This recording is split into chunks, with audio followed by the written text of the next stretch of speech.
Dear learners and listeners, Namaskar. I am Dr. Shweta and I am here with all of you on the new topic which is development and its nature. Have you ever thought why a child behaves in a different way as compared to an adult? Or why there is a difference in their physical appearance? We are usually not aware of the fact that we are constantly changing. Some noticeable changes take place when an infant slowly grows into a child and then gradually into an adult.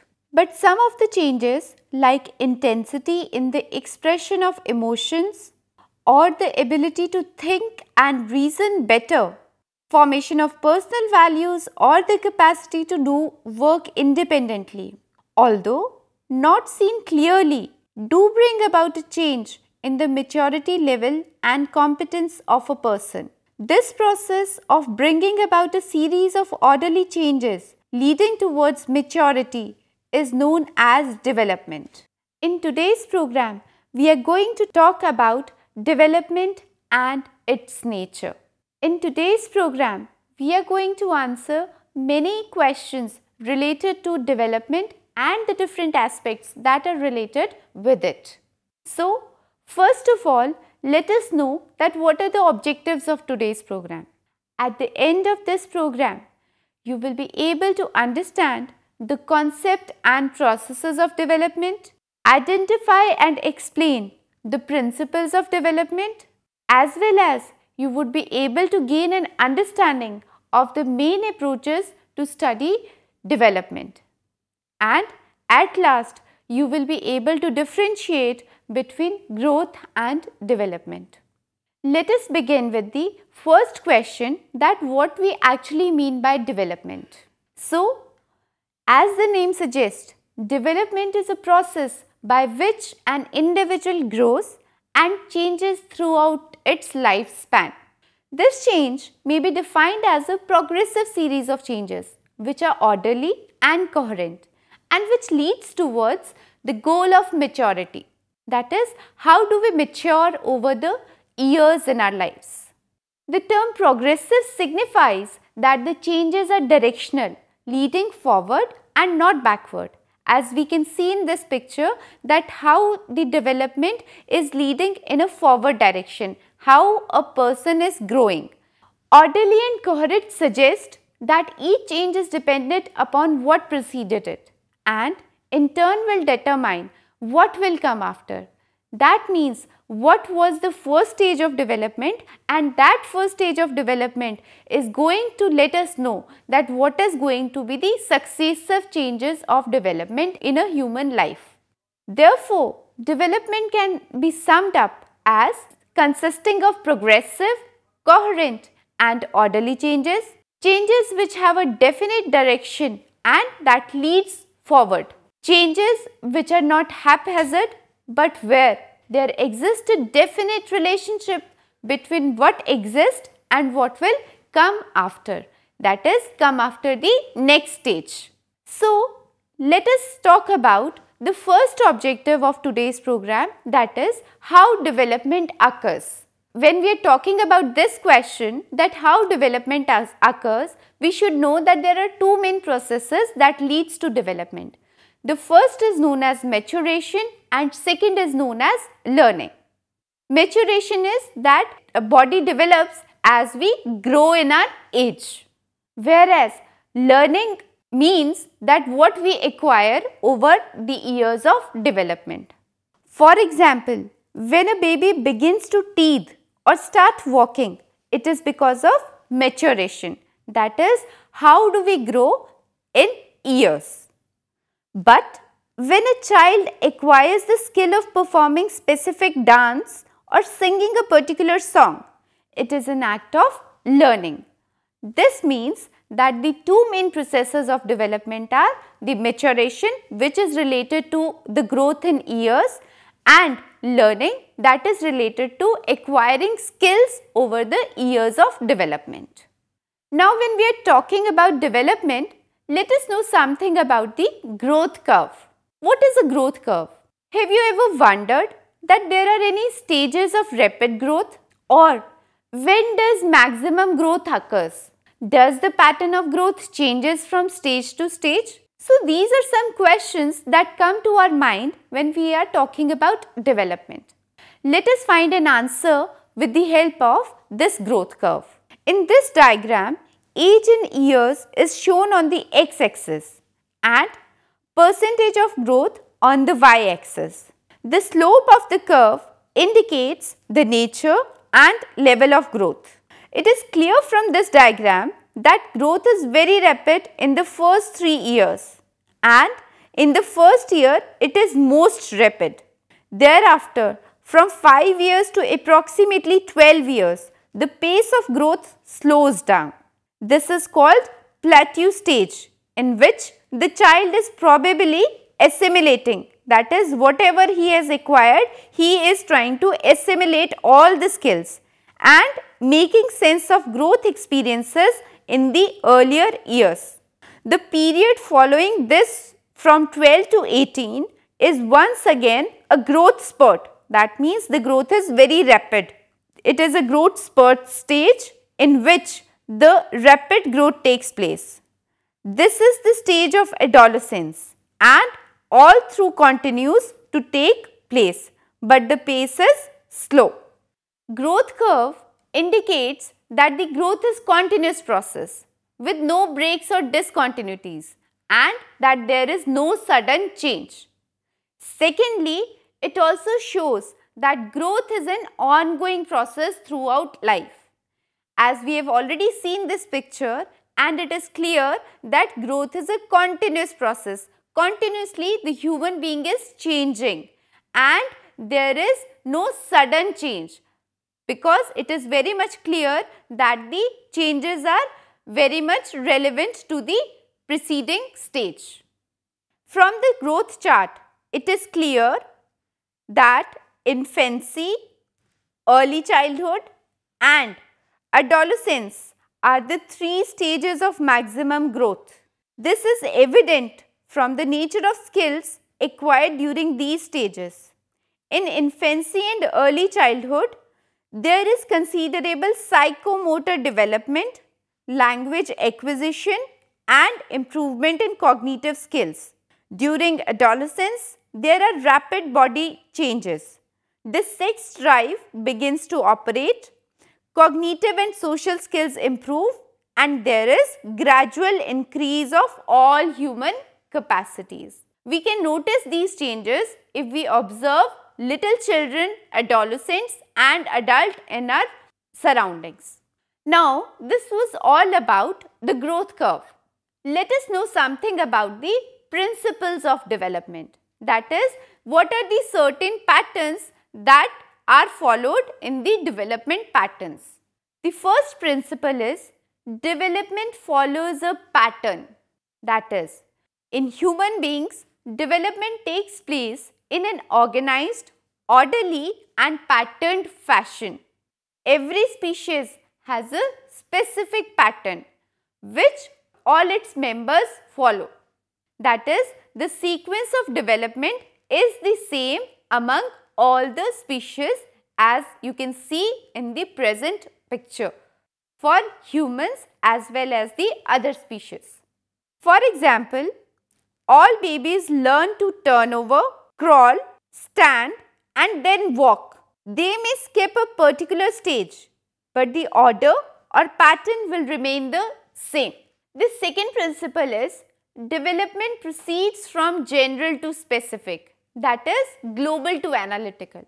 Now what is it? The child's responses in all phases of development, whether it is a motor or a mental development, are first of a general sort before they become specific or differentiated. For example, the newborn first moves his whole body at one time, then learns to move a specific part of it. Thus, if a toy is kept near an infant, he will use his entire body to move close to it and catch it. An older adult will merely stretch out his hand, knowing that this specific movement will serve the purpose. In speech, the child takes out sounds called babbles first before saying words. Similarly, all playing things are toys before specific names are learnt and a vocabulary is acquired. That is, all playthings are toys is a global thing, and when you acquire a specific vocabulary is an analytical thing or is a specific thing. Observation of children in our daily lives will show that they do simpler things first and the more complex ones later on. The next principle of development is development leads to integration. As I have already discussed, what is integration? Integration means first of all you learn specific things and then you integrate all those things in your behavior. Once the child learns specific or differentiated responses, then as development continues, she can synthesize or integrate these specific responses to form a whole. For example, the young children learn to speak single discrete word in the beginning. Later, he can join together these sentences in the form of language that we speak. Similarly, a young child may have a specific concept of a car. Later, as she grows, her concept expands as she is able to synthesize new aspects into it. That is, the child will learn or differentiate between different aspects of a car.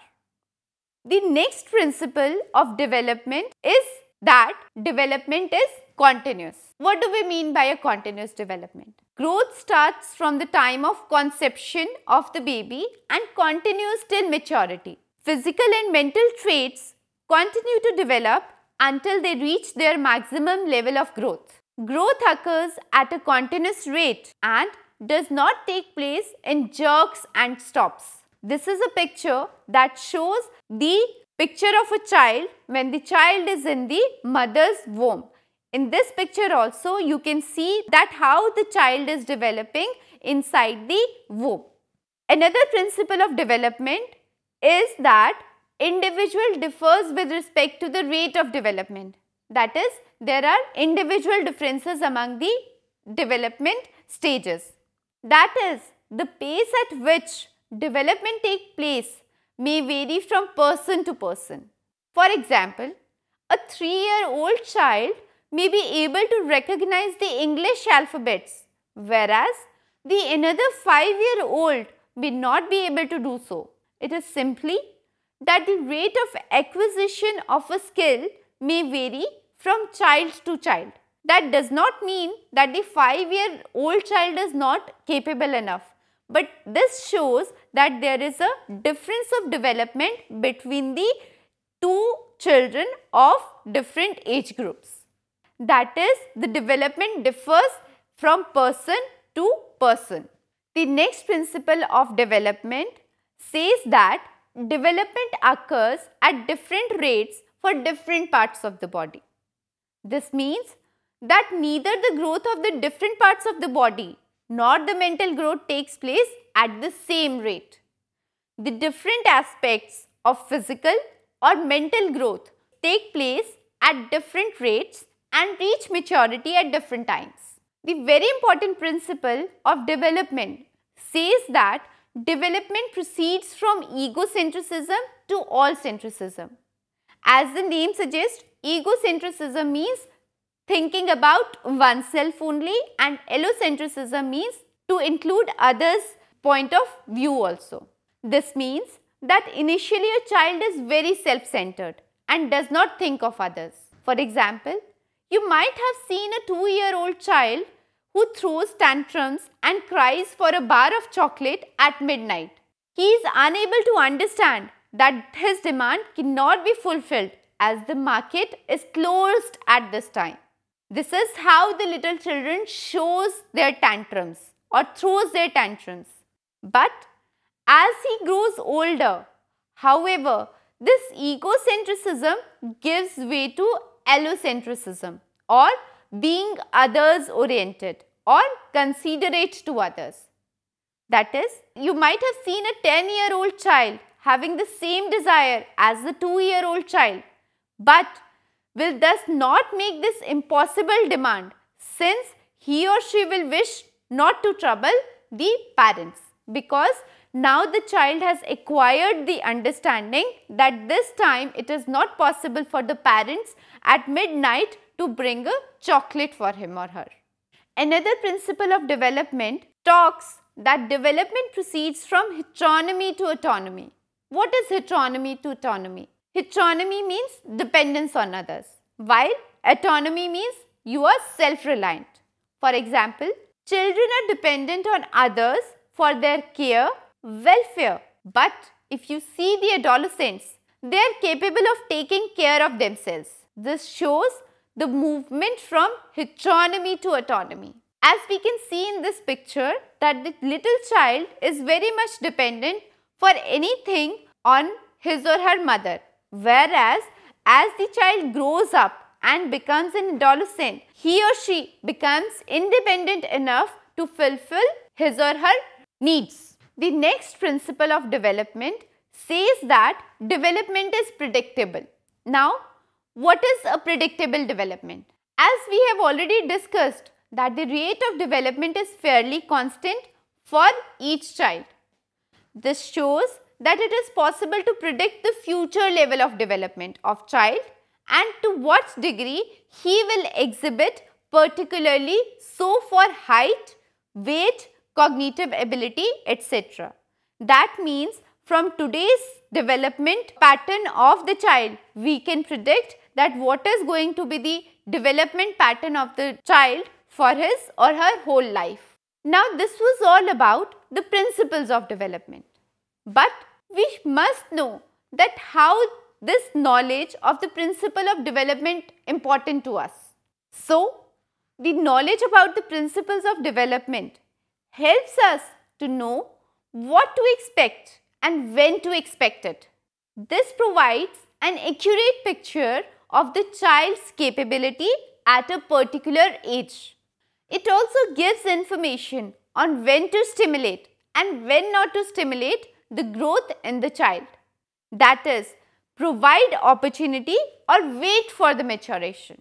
That is, the parents do not have to hurry or panic about a particular stage. It also helps the parents, teachers and others who work with children to prepare them beforehand for the bodily changes, interests and behaviors that are to take place in a particular child. The principles of development thus provide the base to understand the different stages of development which an individual grows through. However, the rate and pattern of development can be changed by certain conditions inside and outside the body. Certain factors like the nutrition, sex, intelligence, injuries and diseases, race, culture, etc. also contribute to these differences. So, this was all about the principles of development and why these principles are important in understanding the development process. Now, when we are talking about development, we should also know that what are the different approaches that helps us to understand the development process. So, the two main approaches to study the human development are known as number 1, the cross-sectional approach and number 2, the longitudinal approach. As the name suggests, cross-sectional means that we are going to take different people of different age groups. That is, it implies studying several representative children of different ages at same point of time. There is usually one observation for each child and developmental changes are identified by including children of different ages in the study. For example, changes in intellectual ability may be investigated by comparing the performance of representative samples of 1 year, 2 year, 3 year olds and so on. That means this helps us to know, this cross section helps us to know that what is going to be the cognitive ability of a child at different ages. there are certain advantages of this approach. These advantages are, first of all, it prevents the loss of sample strength which occurs in studies for long duration. When I am talking about the representative sample or the sample strength, you should remember that we have already discussed these terms in the earlier lessons in how psychologists study. There we have discussed that what is a sample and what is a representative sample. So, let us come to this point that the cross-sectional approach prevents the loss of sample strength which occurs in studies of long duration. You will understand this point when we are going to discuss the next approach. It is cost effective, saves time and facilitates record keeping. As well as this cross-sectional approach is practicable also. However, there are certain disadvantages that are there with this approach. The first is the totality and the individuality of the person is lost. Why the totality and individuality is lost? Because we are taking not only a single individual, but we are taking the different individual at different age levels. As we have discussed in the earlier example that in order to know the cognitive capacity, we would be taking children of 1 year, 2 year, 3 year, 4 year, that is cross section. So, in this we are not taking one individual, that is totality is lost. The second disadvantage is that there is a loss of developmental continuity in studying the persons in the sample. Developmental continuity means that there has to be a continuous growth in one individual, but because we are taking people from different age groups, then this continuity is lost somewhere when we take up this approach. The next approach to understand the developmental process is known as the longitudinal approach. Now, what is a longitudinal approach? It is a lengthwise study of development, as the name suggests, in contrast to the earlier approach. This approach emphasizes on the study of the same person over a period of time, noting the stability and changes taking place during that time span. Thus, if a set of newborn babies constitute the sample, they are seen through infancy, early childhood, late childhood, etc. That means in cross-section approach, we were taking different children pertaining to different age group. But in longitudinal approach, you can remember this with the word longitudinal. In longitudinal approach, we are taking one individual and we are trying to understand the developmental process of that one individual through infancy, early childhood, late childhood, etc. But there are certain disadvantages of this approach. What are these disadvantages? That is, the difficulties are encountered in keeping contact with a large sample over a long period of time. That means it might not be possible for any researcher to keep record or to track a large sample of particular individuals for a long period of time. They may die, they may get lost because they might change their geographical conditions, or they may become sick. That means the difficulties in keeping contact with large sample becomes difficult over time. The next disadvantage is it is really time consuming and very expensive. And the last is that repeated testing makes the subject test wise, which affects the scores. That means when they are taking the subjects, they become conscious and this might affect the results of the scores of understanding the development process. So, dear learners, this was all about today's program in which we talked about what is development, the principles of development and why those principles are important, as well as the different approaches to study development. Before I end up for today's program, we should summarize that what we acquired in today's program. First is, development consists of progressive, coherent and orderly changes, and these changes have a definite direction that leads forward. Changes which occur are not haphazard in nature. Development occurs through two main processes, and those two main processes are maturation, that is your physical growth, and learning, that is your socio or emotional growth, which, or you can say that how do you acquire things over time. We also talked about the growth curve, and we came to know that the growth curve helps us to find changes in the course of development, the period of maximum growth and change in the pattern of growth. We discussed about certain principles of development. There are 6 principles that we talked about. The first is that development follows a particular pattern. Second is it proceeds from general to specific. That is, the development proceeds from acquiring the general abilities to acquiring the specific abilities later on in life once the general abilities are acquired. The third principle says that development is continuous and it leads to forward direction. The fourth principle talks about that individuals differ with respect to the rate of development. As we discussed in the earlier example, that what is the rate of development or acquiring skills between a 3-year-old and a 5-year-old, that might differ. That is, there are individual differences that exist when we talk of development. The fifth principle says that development leads to integration, and the last principle talks that development occurs at different rates for different persons. In the end, we talked about the 2 different approaches that helps us to understand the development process, and these approaches are cross-sectional approach, in which in order to study the development process, we take the people of different age groups and then we try to understand the development process.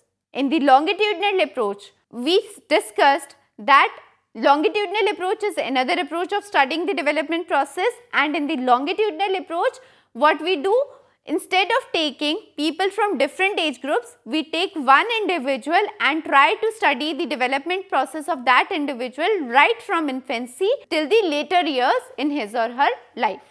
So dear learners, this was all about today's program. I hope you have well understood the concept of development and its nature. Thank you.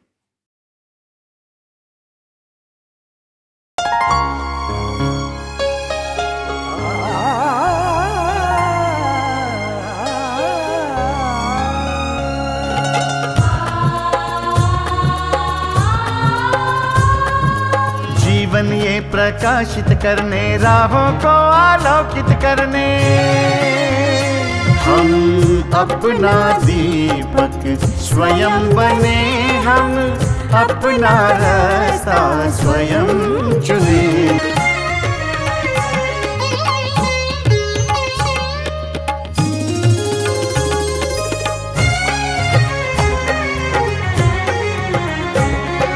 धन साधन समय की सीमा से विद्यालय जो मुक्त हो, धन साधन समय की सीमा से विद्यालय जो मुक्त हो। कभी पढ़े हम कहीं पढ़े वे विषय